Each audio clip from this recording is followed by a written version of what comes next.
Okay, so thank you. Let me just introduce you. So Yacine, other than a good friend, he's a professor in Université Paris-Saclay, which is in the south of Paris. If you have ever taken the airplane to Orly Airport, is close.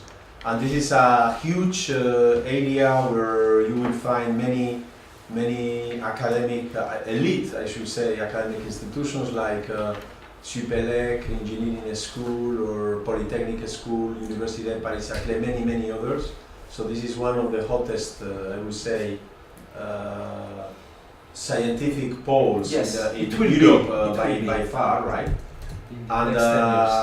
And then he was a student there, actually as a bachelor student in École Polytechnique.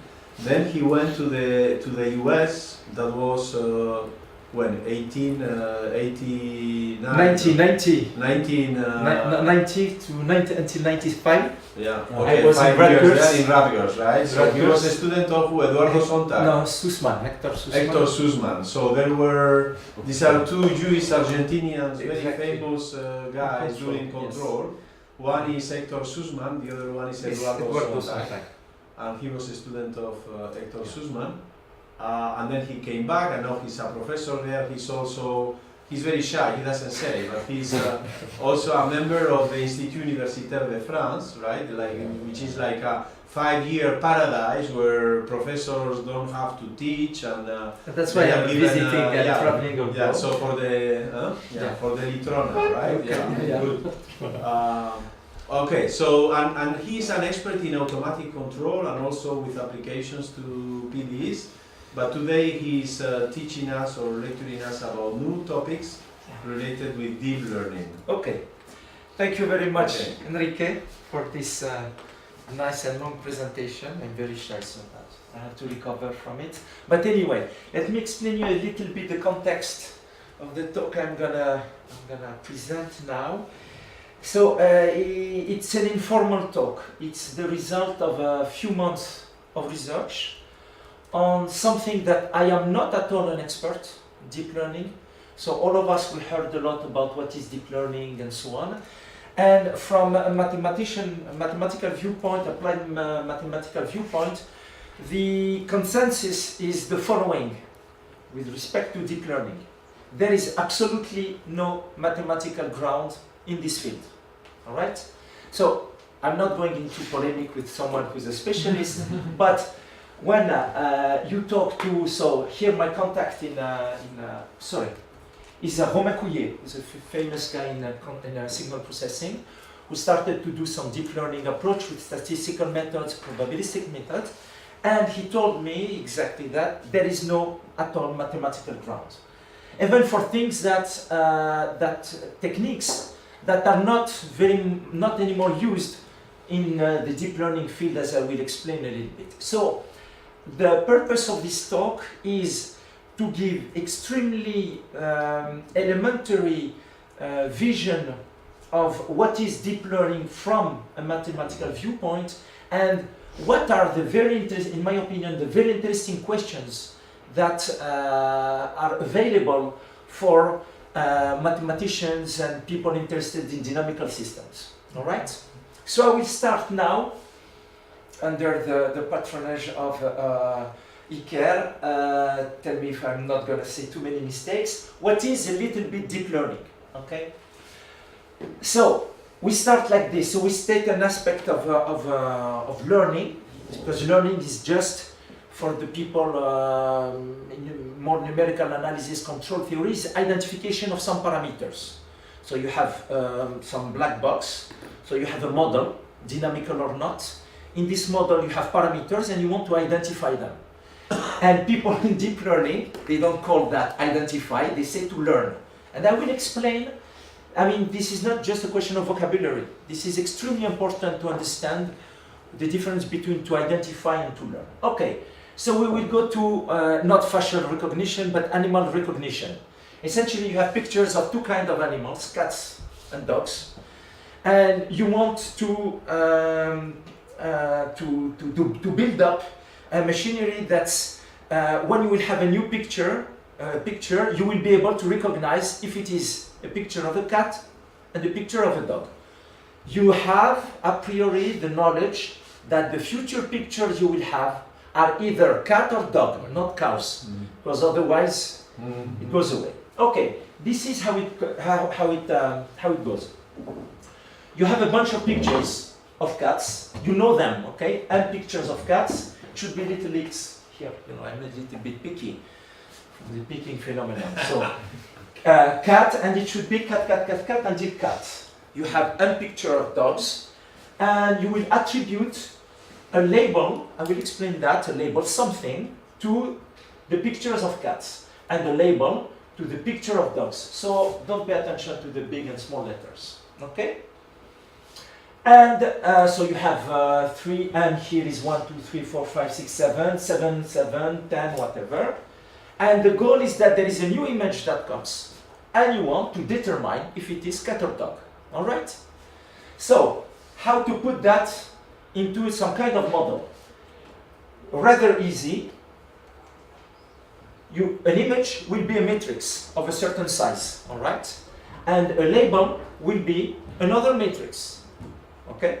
And you fix them. So you want that to find, sorry, the idea is to find some W, some matrix W, that minimize this criterion. So to give a sense to all of that, you see very well that here, that should be a vector that you give to yourself, a vector like 1, 0, 0, 0, 0, 0, or 10, whatever.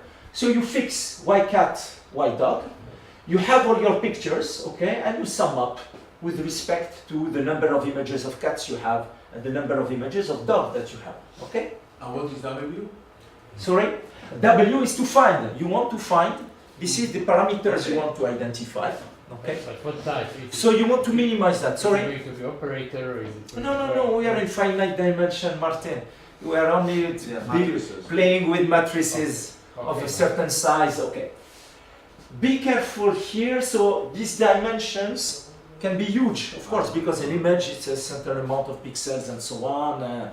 And you see that W, in order to make sense, should be a dx and dy matrix. Okay? All right. Suppose you minimize, suppose you find W like this. Okay? So a little bit of words. Images now. An image is just the huge amount x. The input is exactly this pair x and y. So you put all of that into, you put that, your favorite linear regression problem, you put that in a huge matrix that collects all the images, and then you have the matrix associated to the labels and so on. Okay? Now, you find the W that, so you rewrite this criterion in this form here. You can put a square if you want, this is not a problem. And you have your W, you have a procedure that produces you some W, you have a new image. What you do, you compute the criterion, in this criterion here, you compute now these two things for this new image, all right? Here you have, it should be x new, huh? So with this x new you compute, and depending on who's the biggest, when you compare y against x new, you compute it with y cat, y dog, and then the smallest one you say then, okay, you have a dog, so in this case, y cat is smaller, so your image is a cat. This is what the algorithm will say. Okay? Fine. Now, as we all know, the best solution for numerical analysis is exactly this linear regression thing. Okay? However, you have the so-called overfitting problem, meaning that, so once you solve this problem, you have that W, you finished your prediction phase or learning phase. You have identified a certain set of parameters, you have learned. And now, okay, the problem is that... Sorry, so how do you conclude? So once you have this matrix W, then you say... Then you take a new picture. You take a new picture, okay? Yeah. You compute W against Right. X new. And then you compute these two quantities, these two scalars. You compute y x new, the difference with the label of cat, and the difference with the label of dog. But who is y cat? Because Y there are cat many y cats, is something that you chose, very different, that should label you a dog or a cat. you decide to assign, you have a bunch of pictures of cats, you assign a label, which is a certain vector that you choose, okay? You have a bunch of pictures of dogs, and you assign another vector, white dog, okay? No, sorry, I don't I understand. don't get. So you have the collection of XI cat and Yes. XJ dog. Sure. So these are images that we Sure. have in our album. And you have Okay, two now. kinds of images, Yeah. cat and dog. Then you XI define, cat and XJ then you dog. want to assign to the fact that you're a cat, you assign a label. What is in practice a label?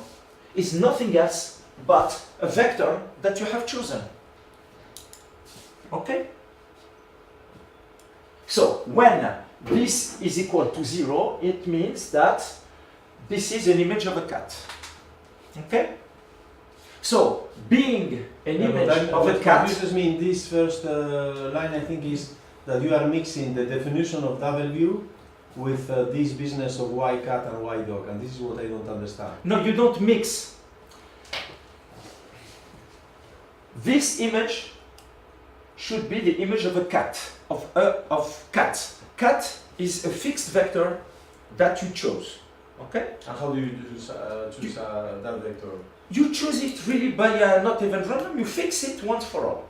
This will be the label attributed to a cat, to So the it nature can be of 0, 0, 0, 0. 1 0 0 0 And then 0. for what dog? And the I other think one, 1, 1, 1, 0 Okay. 0 0 So you 1000 take any, 0 0. what you say is take any two arbitrary vectors, Y cat Sure. and Y dog, Different, difference, so not like close. 0, 0, Yes. 0, and the other one, 1, 1, Yeah, 1. yeah. And then I build this quadratic functional and I minimize Exactly. with. And I want to LW, minimize it right? somehow. And you do it in purpose not to take the squares? No, no, no, the no. norms, or It's there a, should it's be a huge square? mistake. There should be square. Okay, okay. Yeah, yeah, yeah. And then once these Y cat and Y dog are chosen, you minimize this among the matrices Exactly. W. And you identify your W. And then once forever you get your W. And Okay. yes, Once this is forever. the learning process. Okay. Now comes a new image. Okay. Now. Is it a cat or a dog? Okay. You apply the learning process Okay. in front of it. And then you see what you compute these two differences. Okay. Good. And if one is smaller than the Okay. other, then you are either a cat or a dog. Okay? Okay. Is it fine? No, now it's clear. Now it's very clear. Okay. The problem is that when you minimize such a square here, such a difference, we know all of us that the minimum, the true minimum, is just the linear regression under, of course, genericity assumption. This is it. Okay? But there is a problem with that. Is that there is this problem called overfitting in the following sense, is that as you can see from this W, is very much dependent on the X, of course, because you change a little bit X if it is not badly done because you have an inversion, then it may very well happen that this pair, for example, this quantity, because you change a little bit this X, even though this quantity will be very big, even though this is the image of a cat. You see? So, in the learning process, the parameters that you have chosen, that you have determined, learned, identified W, are very much linked to your data. So if you have another one that comes, it will not detect really the good thing. Okay? So there is this problem with the linear regression. Therefore, what people are essentially doing is to choose a W that is not this one, but it is something else. And really, this is the word, very close to this one, or close in some sense to this one. Okay? So that it is not somehow sensitive to perturbation of capital X. Okay? So it does not work well. This, Just, sorry. excuse me, in case, for instance, in the collection of images in X, Yeah. you have many photos of the same cat, Yeah. then this will be badly conditioned also, probably. Exactly, right? Yeah. exactly. If there is one cat that has an ear yeah. bigger than the other one. But I will explain a few tricks how they can deal with that. Okay? So it doesn't work very well. Now, we will go into how people in machine learning are addressing this issue. All right? How essentially the whole game now is how to choose how to learn another W that works in the sense that it is not sensitive to new images that are close to the images you use to learn. Okay? So there is this whole business of neural networks models with a vocabulary that comes from neurons and everything. Okay, so brain, thing, and so on. So the first idea back in the 50s to Rosenblatt was to use a linear neural network. And it goes like this. All right? You will write the W here that you're looking for. You remember y minus xw squared as a product of some w's. And all of them that you see there are unknowns. All right? And the only constraint, of course, you remember here this w, the size of this matrix is dx times dy. Besides this constraint, here in this product, the w's are completely arbitrary. In particular, their intermediate dimension that you see there. Okay? And these w's are called neurons and level layers of the neural network. So this is a neural network, okay? So you take your input, your images, capital X, which is a matrix, and then you multiply in front of it some w's, w1, wh plus 1, until you arrive to the product wx, and then you compare to minus x. All right? Okay. Now, it turns out that this whole strategy, because you have to imagine that all the dimensions that I'm mentioning here in the most reasonable application starts to 1,000, 10,000, it can reach 1 million, all of these dimensions. It's not until that 40 years later that Lequin and Bengio and another guy in a quite famous paper, they were able on some benchmark example to run it on the 5 layers. So here you have h equal to 4, so multiplication by 5 matrices of 60,000 sizes were essentially 60,000 up to 60,000 at 60,000, and they were able to prove that sorry for this linear network that it was working very well for this application. So okay, and then you see between in how many years? Like less than 20 years, they multiplied, so it went from 60,000 to 60 millions with 152 layers like this. They were able to run this computation. This is the key thing. They run it on the same computer, I mean with the same power. That's the whole idea. Okay? Okay, and it turns out that these linear neural network models don't work well. And one of the reasons is that essentially this product, whatever you will do essentially, will converge. That's the conclusion they arrive. It converges to the solution of the regression. So it will bear one day or another the problems that happens. So they give up on this method and they said we have to devise another way to determine this W. So it was, in some sense, it was kind of a multi-grid or multi-level way of getting to the same point. Exactly. Right? It, essentially for applications, especially when you extend, when you go to higher layers and things like that, really it was, in many applications, going to the linear regression one. Okay? So the way, that will be a short slide, the way they do goes as follows. You see, this is the formula. They take a matrix and they apply a nonlinear function on it. What do I mean by applying? Very simple thing. So if you have a function from R, a real valued function, and W is R whatever NM matrix, in all what I write here, this is nothing else but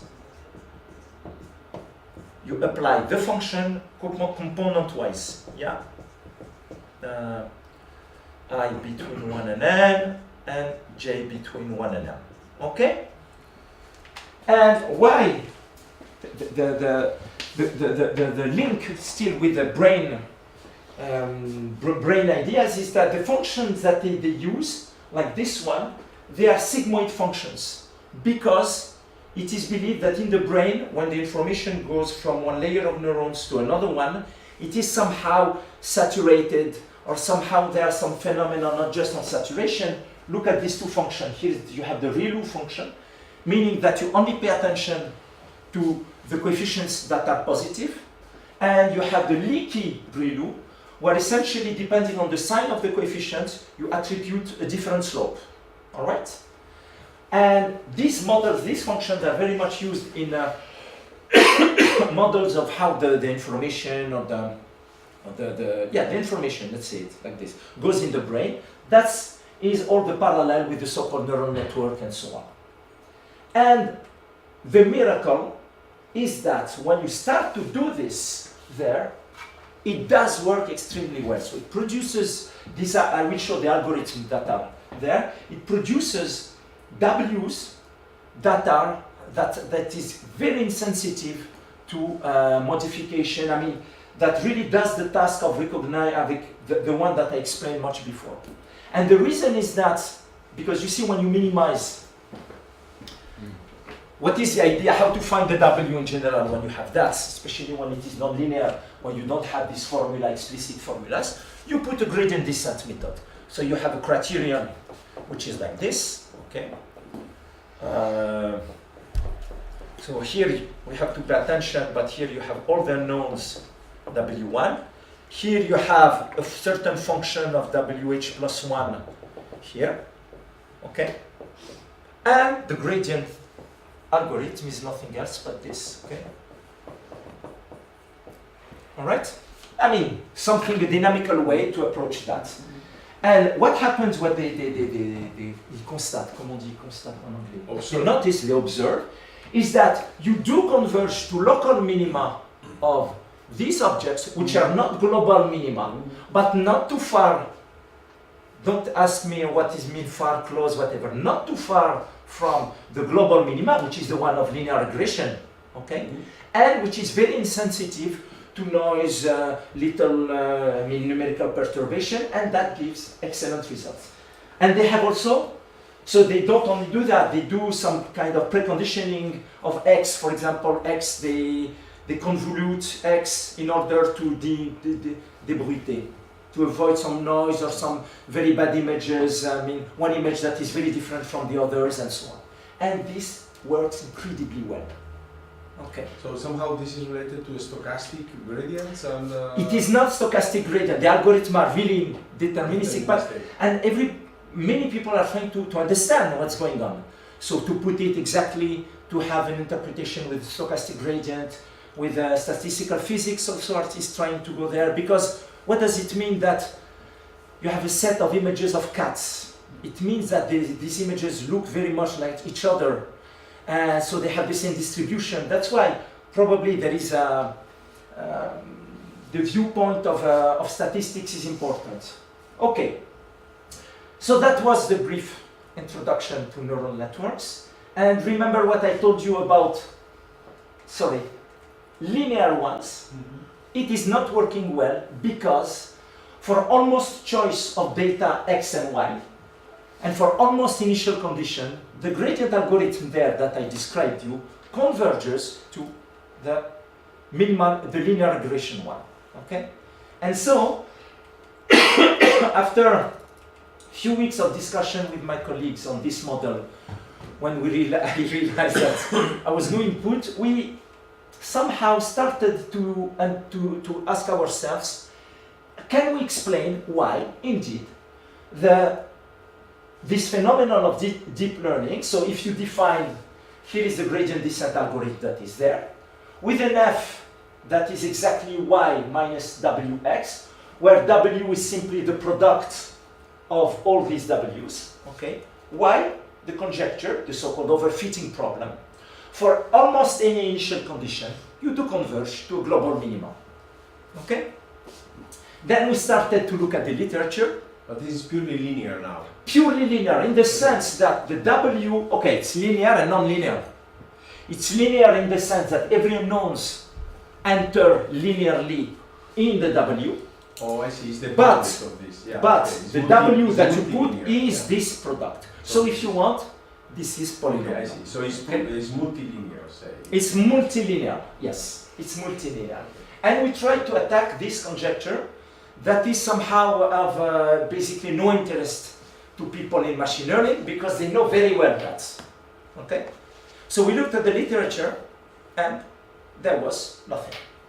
Absolutely nothing. No, anything. Okay, the only result that we found is that, of course, for them, since when they simulate trajectories converge, they converge, of course, to a critical point. Critical point is a point where the gradient of f is equal to 0. There were some kind of analysis of the gradient of f for this object, trying to see if there is a negative eigenvalue, positive eigenvalue, and so on. All these kind of things. Because for them, if there is a negative eigenvalue for the Hessian of f, okay? So a negative eigenvalue because of the sign minus would give a positive eigenvalue for the linearization. That would give you something that tells you that you do not converge, okay? That's all. Just few analysis, local analysis at critical points. But nothing else, okay? So, actually the talk will be finished very soon. But I will start to draw pictures. So our first contribution, so let's see what we had, okay? So these are very standard contribution. You assume that the size, one of the dimension of the image, because an image is really huge, is really the maximum over all the size of the intermediate matrices that you have there, okay? You do some kind of singular value decomposition, whatever, regular basis, and you see that when you have the W1x, okay, because the first matrix W hit x, this you can assume that this is an unknown, W1x. So basically, in the slide that I will show later, the x disappears and you have just y minus a product of w's, okay? So, some few notations just to set up things. So here a notation for the product. So you go from a product of matrix from I to j, with I smaller than j, with the convention that if I is greater than j, this is just the identity. M is a difference that you get into the criterion you want to optimize, okay? And this is how the gradient, when you compute the gradient, looks like. Exactly like this, okay? In particular, I wanted to write that to show you that you have multilinear. The gradient, of course, is multilinear. I will change the word multilinear to polynomial, okay? I will explain that later. Okay, so the critical point is, of course, the point in the state space. So now, look what is the state space. W is, you live here. Okay, so it's huge. Okay, so you just put equal to 0 on the right-hand side. This is the so-called critical points. Why it is important? Because if a trajectory converges, it converges to such a point, of course. Okay, it's exactly where the dynamics is equal to 0. Okay. So, our first contribution, I mean, actually this is the most important one, is that indeed every trajectory converges. Okay? Something that, okay, so you do, when you analyze the dynamical system, you don't have, I don't know, phenomenon. Okay, not only you converge, but also something really basic of dynamical system. I mean, you may very well have trajectories. Here you have a circle here. And instead of converging to a point, you are converging to, okay, you are getting close to something else, all right? You can have many, I mean, higher dimension, many more crazy things, even though your trajectory is bounded, okay? So we proved that, okay? And the proof relies on a theorem of dynamical system. So just a second. So critical of f, there is more than one critical point? Yeah. Why? Look, maybe I should have said that. Look what is here the condition on critical points. So it's a set of 0 polynomials. It's called an algebraic variety. Mm-hmm. And you see that, so you have your criterion that is y minus w squared with plenty of w's. You simply derivate once what is critical point is the gradient. you lower once the degree of the polynomial. So this is you have a huge amount of polynomial equations in the unknowns, which are the coefficients of all these w's. So this is the big difficulty of this problem. The set of critical points is a huge amount. I mean, it's an algebraic variety, which is like manifolds. Okay, so it's huge. So this set is bigger than the one that you define in the beginning by saying I minimize this quadratic functional to define the W.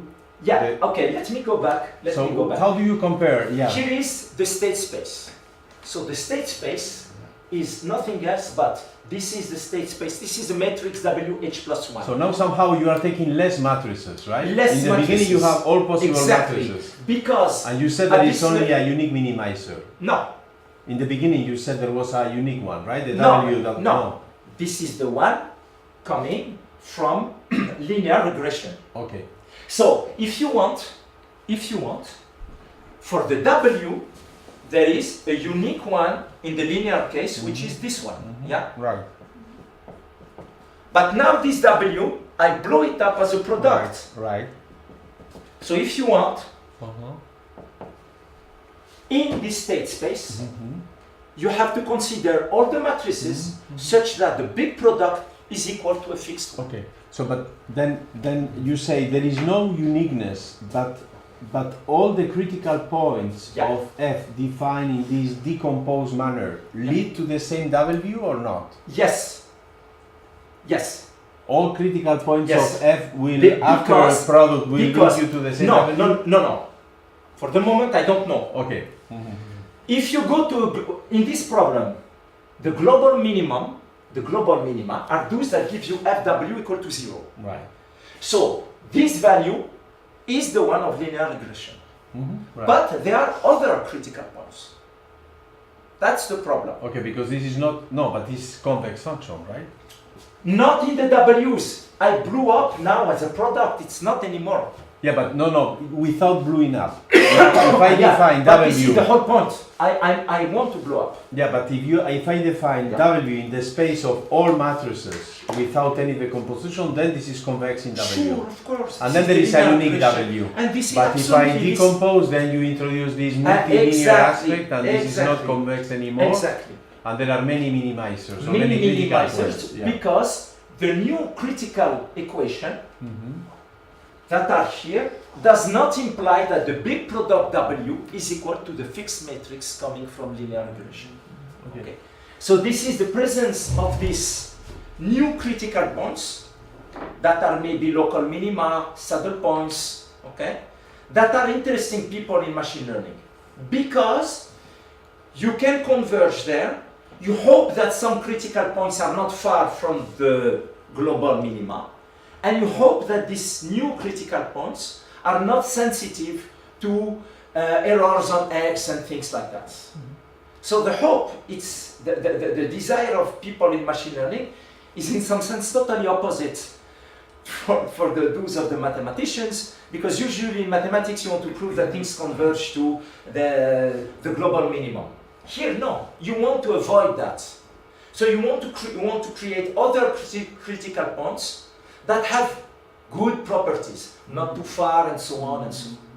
Unfortunately, the experience on this problem shows that for almost initial condition, you do converge to the global minimum.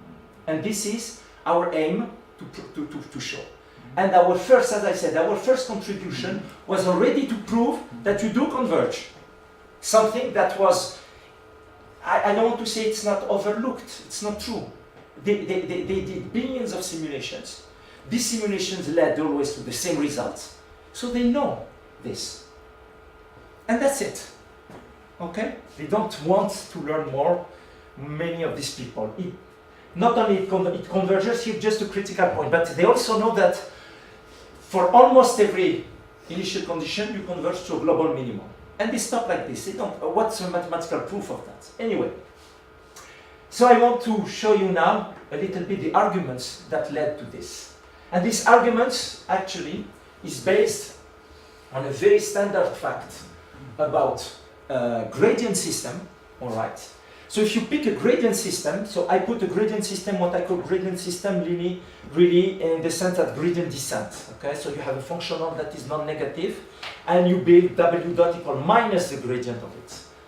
So there is a theorem when the right-hand side is analytic polynomial, and I will explain what is at the heart of this mathematical notion here, because you can apply it to things that are not at all analytical on anything.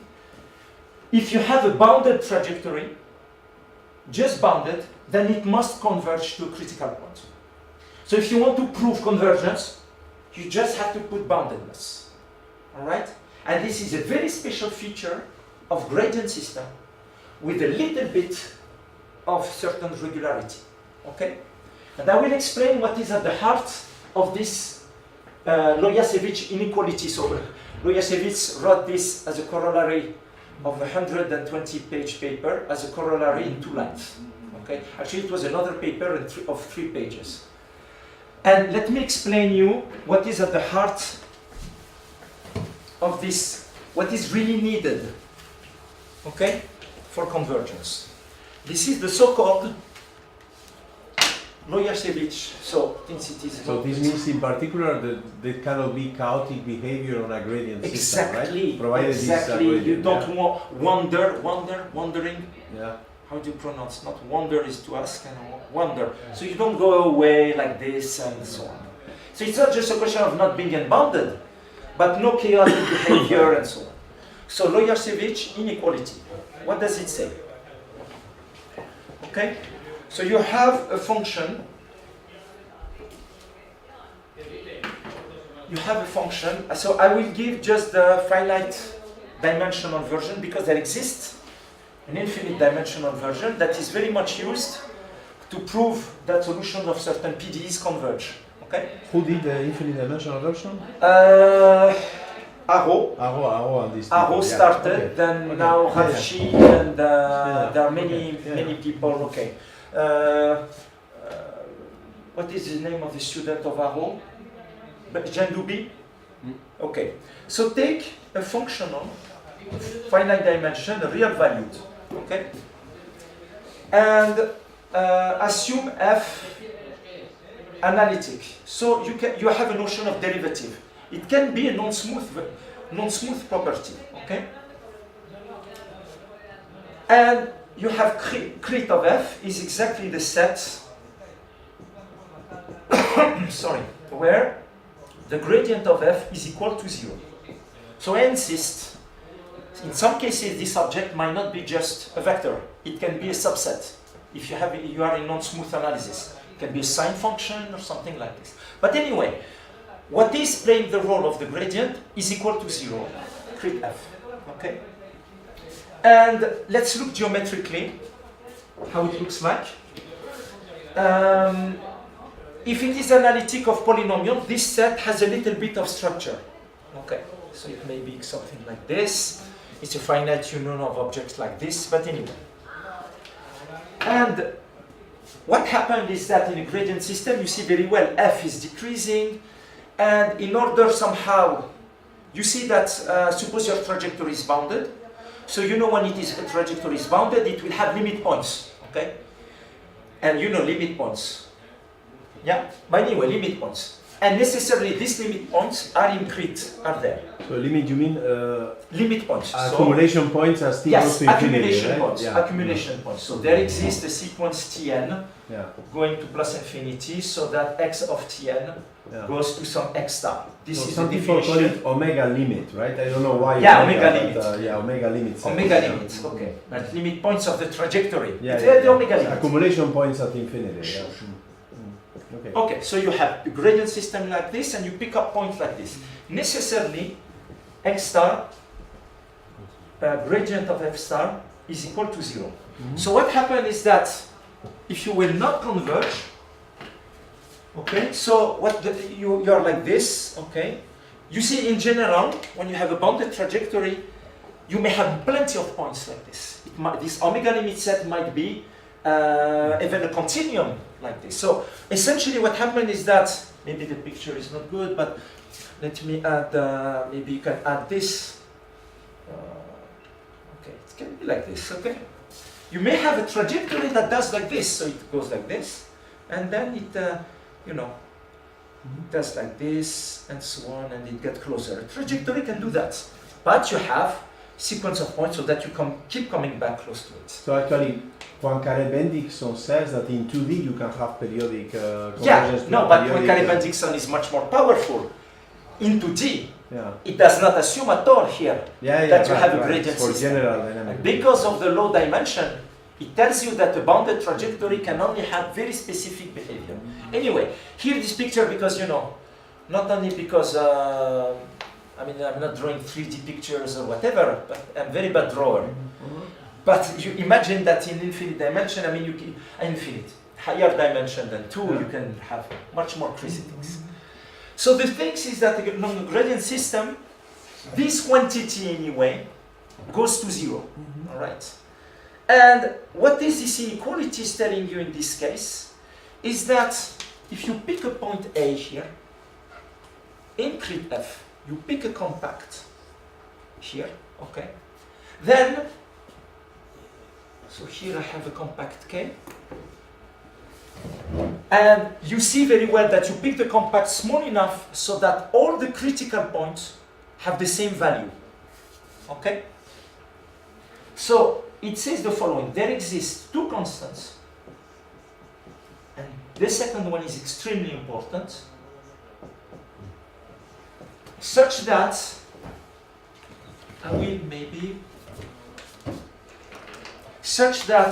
you can the write grid- it in the top corner Yeah. here, otherwise it's uncomfortable for you. So it says the following: there exists for every compact with some, so that F picks the same, critical F takes the same value, okay? There exist two constants. This one is in, I forgot, 1/2, Right. such that the gradient of F for any point in the compact, so when you are there, is not small enough in the following sense.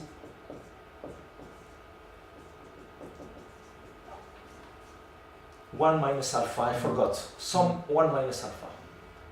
So you see, the gradient is big enough, it can be lower bounded by somehow the distance. So this f of a is the common one to k, does not depend on a particular point of a. Okay? And how C and alpha are depending on the compact? Don't care. It exists. Yeah. There exists. I And think let that, me. F can be a polynomial of So- a very high degree, so it can be very flat. Yeah. Right? Let's see. This can be as big as you want. Very easy to see on a polynomial. I will even take a polynomial. I take x minus a to the power k. Okay? Unique critical point. So this is it. The good thing is that because of the polynomial analytic structure, the derivative is this one. Right? I agree. And then express this, so f of 0, f of a is equal to 0, and you see that f prime of x is x to the a to the k to the power, what is k minus 1 over k, and this is exactly this, K okay? not over K. Okay? Yeah. And this is bigger than, actually this is equal to k, f of x minus f of a, absolute value to some power strictly less than 1. Okay? And it cannot be bigger. And you see that the only thing that you need in the proof is this inequality. And this inequality, for example, is verified by the sine function. Because the gradient everywhere actually, you can show it is verified by the so-called Relu function that I showed you, if you have two slopes here, okay, two slopes, but it is not verified by the so-called, this is, sorry, leaky Relu, and this is Relu. So this one in blue is a of x, so you pick a positive, if x is negative, and x if x is positive. Okay? Sorry. This is the one in black. Okay? It kills the functions. And the one in blue is this one. Okay? Two different slopes. The one in blue verifies this. The one in black does not. Okay. So this is the kind of inequality that you need in order to do that. So Is f is just a C infinity? C infinity, you see, you know very well the big example of C infinity. You can connect. Take the black one. The black one is this one. Yeah? You know the example of a C infinity function that connects 0 with something. So this is exactly what Loyasevic inequality is getting rid of. Okay? It doesn't want 0, and because when you are C infinity, all the derivatives are equal to 0. Okay? Okay. So, at the light of this Loyasevic property, what we are left is to prove that trajectories are bounded. And our contribution was to find, actually not only for linear, for the multilinear case, but we have other kind of quantities. We found invariants along trajectories of this control system, of this dynamical system. Essentially, that these quantities here are bounded, are constant, depending, of course, on the initial condition. But this product, call it a miracle, it's a fact that it is bounded. And based on these things, you see how you can use them. You can say that the Frobenius norm between two consecutive, I forgot the T here, between two along the trajectory, Frobenius norm, the square of the Frobenius forms, from all these elements only change by a constant here that depends only on the initial condition. And then, playing a little bit, we prove the differential inequality of this type for one of the square root of a Frobenius norm. And you see there, here that you have minus a power h plus 1, here plus a power h, and necessarily that implies that such a g of t is bounded, cannot blow up to infinity. You see very well that for g big enough, bigger than a certain constant, the right-hand side is negative. Yeah, you have minus g to the h plus 1. Can you remind me, what is the difference between the norm square and this product of wt and w? This is a matrix product. This norm is the trace. Okay. Okay? It's the trace. Okay? So the matrix norm is the sum of the square of all the coefficients. Yeah. Frobenius norm. Okay, so this matrix product is conserved, but the trace decays in some sense. This is what you're saying? No. The matrix product is conserved. Yeah. When you take the trace of this, Yeah. it gives you exactly this. Trace minus trace equal constant. So I rewrote it like this. In such a way to say that all the squares of the trace for all the j's in the product differs from, let's say, the h plus 1 by a fixed constant, depending on the specific trajectory that you consider. Then you play a little bit with the differential equations, you arrive to this differential equation on just the square of one matrix. Remember that you have a product, okay? But h is H is the number, h plus 1 is the number of matrix that you have in the big product W. But in this inequality over there, down there, this is not very good for the decay of G, right?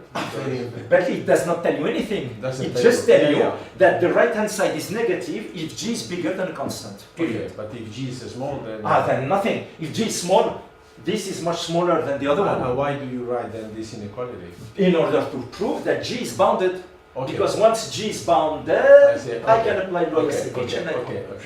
Anyhow, there is an attractor. Sure, right? of course. But thanks to, there is an attractor, thanks to Loyasevic, Then you go to a critical point. And then if you go to a critical point, every trajectory go to a critical point, now you can localize the analysis like, when you linearize around the critical point. So we justify 15 years of plenty of papers in machine learning when in many situations they simply analyzed a little bit this set. Okay, they were saying, oh, in this set I have points under this condition, I have a negative eigenvalue for the linearization and things like that. That's all what we did. And because of Loja-Stevich, people don't get polynomial convergence to the critical point Yes. as well for Yes, things about yes, yes, as a bonus, right? yes. So As a bonus, you get depending- it also. You get it also Sure. in your case, yeah. depending on Yeah. the alpha that you have here, depending on the degree of the polynomials that you have here, you do have convergence, a polynomial time convergence. Okay. 1 over t to some power, that exactly depends on that, and there are some research currently effective things to do that, but it's only polynomial. Okay? Okay, now, now let's go on a little bit, since now we have justified the fact that the set of critical points is the right set, you don't have any other possible behavior. We entered into the analysis of the red, the red set that I draw you there, which is rather crazy. Anyway, so under this assumption, that's some generic assumption on the data y, okay, we proved, okay, what is a critical value? Set of critical values is exactly the set of values that the function f is taking on the red set. Okay? So, we have identified exactly the set of critical values. It's the half sum. So if you pick the eigenvalues of y, okay? Since now the singular values of y, yeah? Everybody knows singular values of y. You pick any subset of it, you take the square of the elements, and you take the half sum. These are all the possible critical values. So in some sense, the critical values are not far from 0, okay? Because you may imagine that you may have an infinite, I mean the value of f here, there are examples where the value of capital F on the set of critical values goes to infinity, even though the minimum is at 0, okay? So we prove it is finite. We prove that if you're a local minima, you are a global minima, and this is 0. And you do not have local maximum, you just have saddle points, okay? Saddle points are exactly critical points where you are neither a maximum or a minimum, okay? And in some cases, so to be correct, the fact double I and the first half of I was already known. We proved that in certain situations we do have a negative eigenvalue for the Hessian, and yes, a negative eigenvalue. Now, let's reformulate what prompted this work to prove this conjecture, the so-called overfitting problem. Since now, remember, what is the picture? We have local minima that are global, those for which the value of the criterion equals 0. Another way to say it is when this big product is equal to the one of linear regression. This is the global minima. And what are the other critical points? Only saddle points. Okay? And the conjecture, since you have the global ones and the saddle, the conjecture can be reformulated in the following way. These critical points, of course, each of them has a Bayesian of attraction. You have to take you take the union of all the Bayesian of attraction, which is exactly all the possible initial conditions that do not converge to a global minima. And you have to prove that this union of Bayesian of attraction is of measure 0. That is the geometric translation of this overfitting problem. Okay? That is the big goal. We were only able to prove it for h equal to 1. Namely, where your product W is the product of W to W1. Okay? And the proof that we have here, I believe, will only work there. To treat the other cases, you need something else. I will explain it. I will try now to explain the argument. Why are you interested on saddle points? Because of this result that says, besides local minima that are global, you only have saddle. There is no local maximum. So did you prove as well? Yeah, no, this is all proved. Proposition. So there are only local minima, Which are global. which If are you're global, local, you're global. Yeah. and then Saddle. so there So- are not local minima other than the global one. Exactly. And And- you have no local maxima Why is that? because of that. Yeah. Okay. Okay, and then It's because it is, in my opinion, a remainder of the convexity of the problem. Okay. So it's, If yeah. you looked at Okay. just W, it is Okay, that. and then there is a global minimum, then there are saddle points, and you can produce saddle points Yeah. without producing local minima away. Sure. Because of this product of W's. It's not very intuitive, right? Because the Yeah. saddle points normally are the mountain pass between two valleys, right? So, And you have only that. You only but pass. there is not another local minimum on the other side. This is what you say. You cross the saddle point, Yeah. but you don't get Yeah, into another you go minima. down. Yeah, you go down. You can You do go that. down, or You have only valleys Mhm. and saddle. Yeah, you do not have. No, you have no, saddle. you can have only one valley, right? You say Only. Sorry. one valley. Oh no, No. all valleys are the same Exactly. level. You have a valley of Okay, but minima. they are all That's the the same big depth. problem. They have all the Exactly. same depth. So you have a true valley. Okay. And that's what people in this field of dynamical system, they call it the valley third. I mean, they have really a thing. Okay, you have a valley there, and Yeah, on but top, they are all at the same depth. it's Yeah, same depth. yeah. Exactly. F equal to So 0. this is the flat wall, right? Flat word. Exactly. But you have these things. Flatilandia, no? Okay. So saddle. So how to handle now concept of saddle points? Okay. And the proof is very specific for h equal to 1, and it relies on the notion of normal hyperbolicity. Now only pictures. Which So in the general context of, you think that in the general context of Lojasiewicz, you cannot exclude that you go to a saddle point? no. Lojasiewicz at this level only tells you that you can. The big difficulty of this problem is the geometry of the set of critical points. You have a huge amount. So let's go back to the.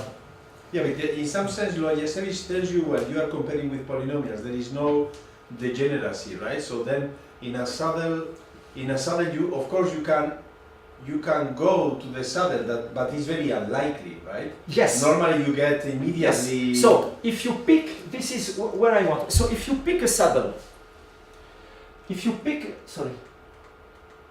turns out that in dimension 1, for h equal to 1 here, this condition is always verified. So this condition is some kind of rank condition. You see here, we had W is the big product. R is the product except W1. And Z is the product without the first and the last. Under some condition of rank between these two guys, you do produce, for every saddle, you produce a negative eigenvalue. Namely, if you look at the basin of attraction of a single saddle, you do have a positive eigenvalue for the linear system, so the basin of attraction is of measure 0. This is what I wanted now to draw. The problem is the following. You have your set of critical points. The bad ones. The good ones are there. I don't want to look at them. I have here the bad ones. Okay? So saddle. And I should draw the picture in... so let's say in 2D. So suppose there, what happens now if you do linearization? You know linearization, you go to some matrix A of x star, which is the second derivative, yeah? It's called the Hessian. Okay? And this quantity locally is explained you, so if you have positive eigenvalue, negative eigenvalue, I mean, so locally, around y, it tells you, so if you have negative eigenvalue, you converge exponentially, positive eigenvalue, you escape exponentially. If you have 0 eigenvalue, then you don't know exactly what happens. Okay? So if there is, so you will say that x is hyperbolic. So in this case, all the dynamical system is a discrete time. No, continuous time. Continuous time? X dot, I am only looking at this guy. Okay, yeah. Only that one. Okay. Okay. Discretization is another issue here. Actually, discretization helps. Discretization in this context helps for convergence or divergence. So it is more hyperbolic. So it's hyperbolic if all the real eigenvalues are different from 0. Okay? And what happens here is that, so I should write maybe, I'm not good in drawing. I will try to write you a 3D picture. Okay, I will try to do that. So now you have to imagine, at the first guess, that the saddle is actually a surface. Okay, it's a surface. And actually, so here, and I will imagine that I have a surface. Yeah. Okay. So first case, you have a surface. You pick a point in it. And what the analysis of this gives you? It tells you that the space at this point is the direct, this is the general statement, unstable, and then central. Okay? This is the linear span of eigenvalues negative. This is eigenvalues positive, and this is eigenvalues 0. Yeah. S is for stable, you converge. U for unstable, you blow up. And C is for central, you don't know. And hyperbolic is exactly when you don't have this piece. Just have these two pieces. Okay. Now, let's go back to this picture. Assume that we don't have this, and we only have this. As I explained you, in the case h equal to 1, you have a positive, because a negative eigenvalue for Hessian, this matrix here is minus the Hessian. So a negative eigenvalue here becomes a positive one. Look here, this is the minus that is there. Hessian is an eigenvalue of this guy. So if it is negative, for the dynamical system, it becomes a positive eigenvalue. So it will create instability. Look at the picture here. Suppose we don't have this. Here I have a 2D surface. For each point here, I say that I have one eigenvalue that is, suppose here I have just one eigenvalue, okay? And here I have something else. So for each point, the set, you're sure that the set of points that is converging, the basin of attraction, is a line. But if you collect the lines with respect to the surface, you will occupy a 3D volume, and you won't be able to prove the conjecture. Okay?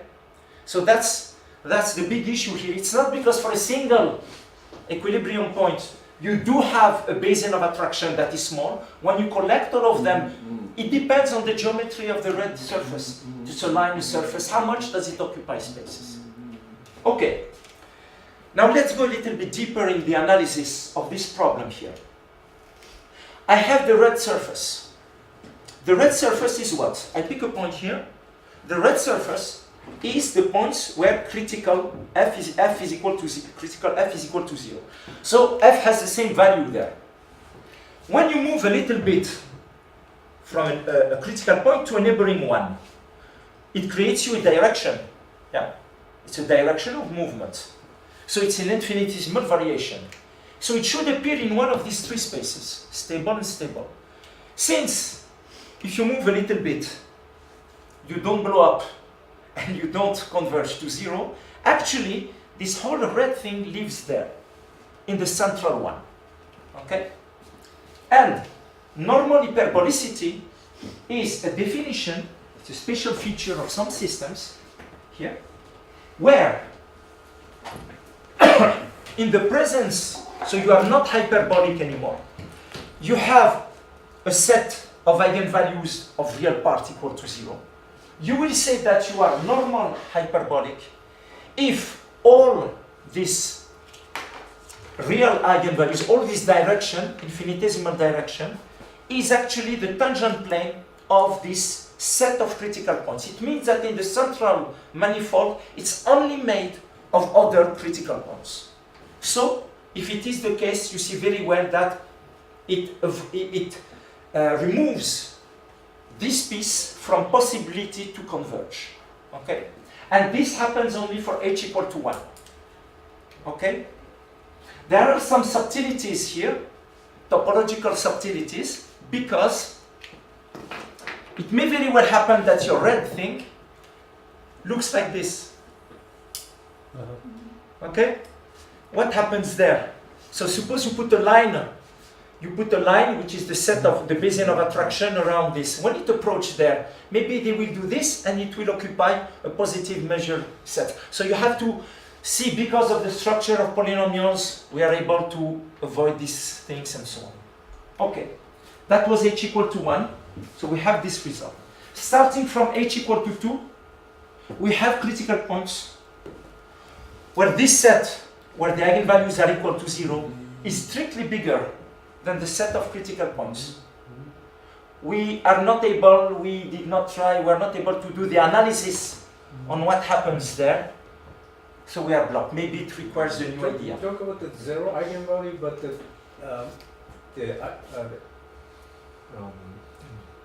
the axis of where it imaginary converges. Eigenvalue, Sorry? Imaginary? Yes. Purely imaginary? Yes, eigenvalue? purely imaginary. So it gives you a tangent space, I mean a linear space. And then the periodic orbit. Orbit lives there and so on. Okay. So you see, it may very well have, but normal hyperbolicity tells you that in this set where you have 0 eigenvalues, they only correspond to other equilibrium. So it's other points where you do not converge. You do not turn, you do not do anything, you just don't. So the picture, the geometric picture, I think is extremely interesting in this problem. And actually this talk was designed to convince people, some dynamical system people, to work on that, because I think we can bring answers. Okay. Now I'm done with the results, and what is next? What is next, of course? What is next is at least to finish the proof of this. I don't know at all if we will be able to do it for the other cases, not just h equal 1, because the geometric picture is much, much more involved. Now, what happened for nonlinear? We go back. Nonlinear. Okay. Here, all simulations, so for certain sigma, we have some results. So the first step, as I explained, is already to prove that you converge to an equilibrium point. Okay? Because, by the way, after all, there be since 20 years or 30 years Iker, connaissez me, but at least for this kind of problems, all trajectories are converging. You know what Iker means? No, it Research. means that football, you stop Iker the ball. means You stop the research. ball. Iker means research. Really? Yeah. I didn't understand what he was talking about. Iker basket. But we have to believe him. I'm not sure it's it's a joke. Iker, he's true or not? He's right? Yeah. Okay. It was not a joke. I thought it was. No.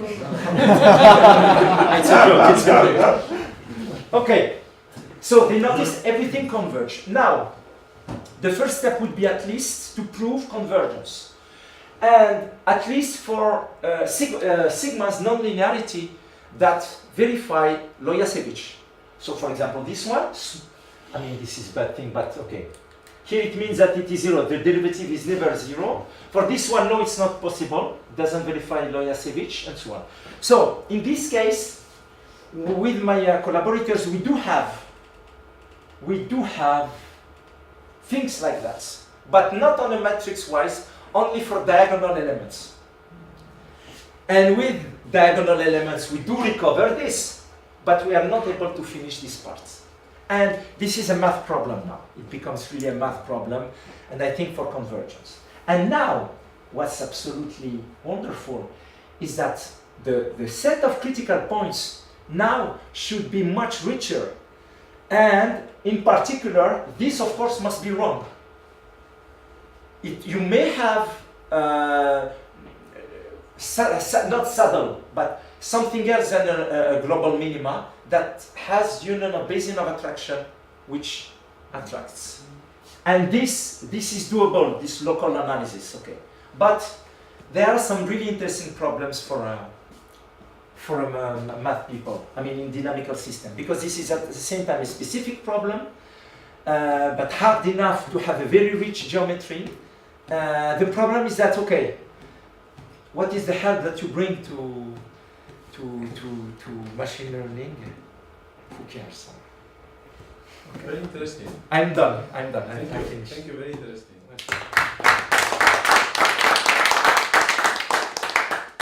Very nice. So, any question or comment? I'm not obliged. I have questions on minima. Sorry? Questions on minima. So you said that all the minima are global, but is they correspond to the linear regression? Minima? In my opinion, yes. Because j'ai pas creusé. I never really did, but essentially, if you start from the hypothesis that your local minima, so you don't do better, in this problem, the only possibility to have this shape of a ball, okay, because all the possibility of moving when you have the product is really that you are at the bottom. It comes even from the computations, okay, and but this is a feature of really linear deep learning. It's a particular feature that is there. Okay. Yes, sorry. It's a naive question, but I cannot imagine how a gradient system can have a chaotic behavior. Can have a chaotic behavior. Okay, so it's not about the chaotic behavior. You can find examples. I think I was asked this question already. I asked some specialists. They cannot say yes or no. But we provided an example. Sorry. Where is it? Of an unbounded trajectory. Where essentially you remember this picture of Enrique. Your set of critical points, the set of global minima is infinite. So the valley is infinite, okay? And what can happen is that the trajectory enters into the valley and goes forever, it approaches. This is what I noticed. And you cannot produce this with a periodic set of equilibria by just glancing around? No, because with the gradient system it's not possible. Because Loyasevich's theorem tells you that this is not possible. So you may create. Sorry. Loyasevich is analytic. Domenech's question is not about analytic. It's more general. He was thinking of non-analytic functions. Non-analytic with the gradient systems, where you can find maybe a periodic set of equilibria. I asked some specialists. They said, "Oh, it should exist." Okay, and then they were not answering emails because they said, "Oh, we will give you an example," and after they don't answer email anymore because you ask them, "So where is the example?" No. I think it's hard. It's hard to produce it. So the only thing that is left, thanks to that, is unbounded trajectory. So you do not have chaos, but you may have unbounded trajectory because of this. The set of critical minima, of global minima is infinite. And in our preprint we have a 3D example that was halfly suggested by, what's his name?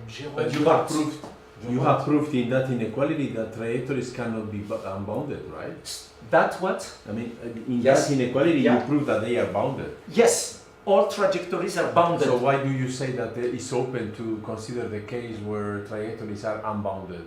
No.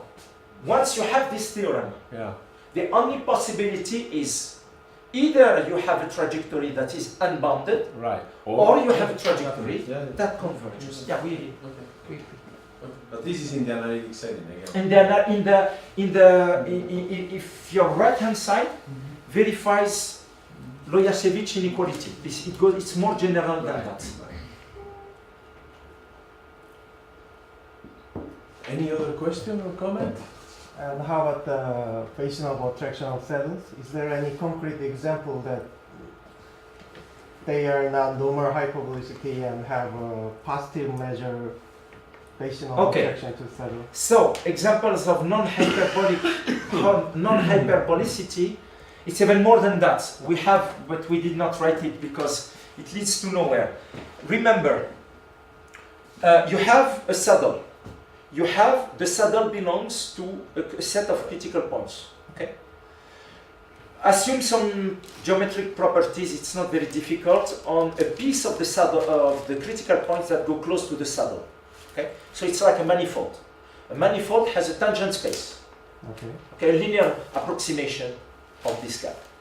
Necessarily, this linear space should belong to the set of points where the eigenvalues are equal to 0. So now two things. Either the dimension of this tangent space is equal to this one or is strictly less. We have example where it is strictly less. And as regard the second part of your question, example where it is positive measure, the answer is of course no. No for linear deep learning, but the answer is yes if you do that. If you use this kind of things. But it's numerically observation only. Okay?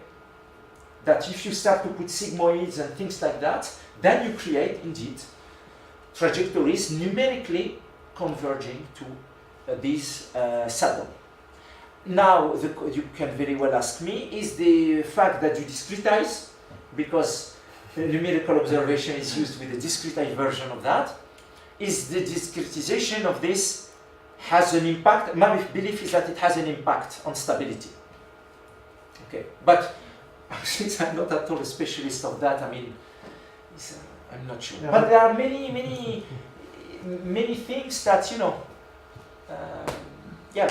really mysterious why you converge to other minimals and they are very insensitive to perturbation and so on. Okay, maybe this time. Okay. Any other question or comments? Okay, so what do you think? I mean, other than this specific, say, problem, which is very rich, of course. I understand that if you consider this nonlinear frame or maybe some stochastic frames, I mean, this will be a huge work program for people doing dynamical systems. Very interesting. What do you think, or what did you observe any other direction of work that could be not too far from our interest in this field? Application of this kind of ideas, I would say. But you know, I don't know much. I understand a bit this facial recognition problem, but they have other kind of problems here. Okay, you should maybe much richer than just recognizing a cat from a dog. They have other problems, very delicate. Like recognizing a mathematician from a physicist, I think, very important problem, right? Cat and dog is from a more computer difficult. Scientist. Actually, next week I'm going to give this talk in Nice, and I will change the cat and dogs with some true faces. With fishes. Huh? In Nice with what? With Nice. fishes. No, with people in the room. Oh, I see. Yeah, I didn't have to do that here. Yeah, university professors and CNRS No, researchers. Jean-Baptiste Pomé, Ludovic Griffon, very specific guys. You know, the typical joke, actually it's a joke that they do, they put pictures of famous actors, like, I don't know, blonde one and dark hair one, so George Clooney and Brad Pitt. Yeah. And they say, so I learned the system with George Clooney and Brad Pitt, and I have a new picture, someone in the room. Yeah. Is it George Clooney or Brad Pitt? This is, but it's usually a good that's a good idea. Yeah.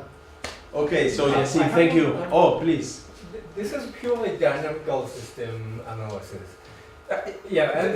This is the math part, but a specialist in control. So, yeah, is there dynamic. any possibility to define a control problem in this kind of framework? Because If you want- you change your parameters. W Yeah, is a control. Yeah. You choose them as you wish, but this is just, I mean, in control, a choice of parameter is called identification.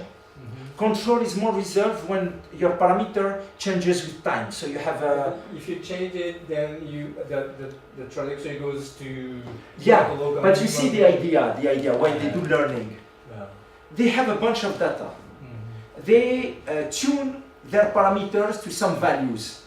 They don't want to do that for every new application. That's the idea. Once you learn, I mean, you learn how to walk. Walk is you do this. If you see that you have to go up, you will rise better. If you see that the ground is lower, then you know basically how to do. That's it. You're not for every kind of geometry that is in front of you, change your way of walking. So the idea is once you tune your parameter with enough information, that's it. You don't touch it.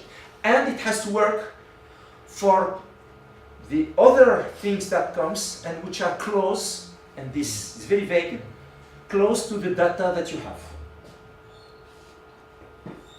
And it works. I mean, these guys are very happy and they fight each other with some benchmark problems and how to change, because the idea is with essentially the same power of computation, how do you play with the sigma that is there, with all the dimensions that is there, and so on, in order to converge, that your algorithm converge with the same power of computations to converge faster. Okay. So this idea of multiplying the matrix, building the Mhm. matrix W by multiplying, so it could be is linked to somehow to this wavelet analysis, Yeah. wave Yeah. But this is frequency decomposition Exactly. Fourier way of thinking. or this is the. I mean, originally this idea comes from models that models for the brain, how the brain is working, how the information, how the orders go from one layers of neurons to another. Now about wavelets. Yeah. Okay. So Yassine, thank you for this Welcome. talk and for all this visit. Hope you will come back soon. Otherwise, we keep. Yeah. Suav But you touch, keep it. You attach him on the. There is this door there yeah. at the exit of the store in front, and that they close at midnight. Okay. So thank you again. Thank you very much.